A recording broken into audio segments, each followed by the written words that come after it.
आणि आजच्या कार्यक्रमाच्या निमित्तानं नाशिकमधल्या चौकात महापुरुषांचे फ्लेक्स झळकतानाचं चित्र पाहायला मिळतंय। आढावा घेतलेला आहे आमच्या प्रतिनिधींनी, आपण पाहूया। राष्ट्रीय युवा महोत्सवाचं उद्घाटन आज पंतप्रधान नरेंद्र मोदींच्या हस्ते होणार आहे आणि त्या निमित्ताने आपण बघत आहोत शहराचं सुशोभीकरण करण्यात आलेलं आहे। यासोबतच प्रत्येक शहरातील चौक असेल, सर्कल असेल तो सजवण्यात आलेला आहे।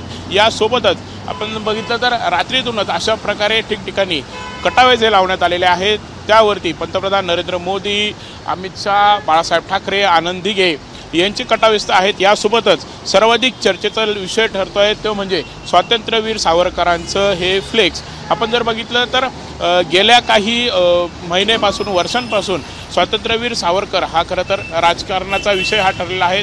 अनेक वेळा काँग्रेस असेल, विरोधी पक्ष असेल यांच्याकडून टीकाही केली जाते। ठाकरे गटाकडून देखील स्वातंत्र्यवीर सावरकरांना भारतरत्न द्या अशी मागणी करत कुठेतरी भाजपला लक्ष हे केलं जातं। आणि आज दुसरीकडे आपण बघितलं तर मोदी हे नाशिकला येत आहेत आणि त्याच पार्श्वभूमीवरती अशा प्रकारे स्वातंत्र्यवीर सावरकरांचे देखील कटावे जे लावण्यात आल्यामुळे हा चर्चेचा विषय ठरलेला आहे। आता खरं तर आज जर स्वातंत्र्यवीर सावरकरांचे असे कटावे जे लावण्यात आलेले आहेत तर आज सावरकरांच्या बाबत काही भारतरत्नाबाबत देखील मोदी काही घोषणा करतात का याकडे देखील सगळ्यांचं लक्ष लागलेलं आहे। कॅमेरामन काकासाहेब कांबळेसह प्रांजल कुलकर्णी, एबीपी माझा, नाशिक।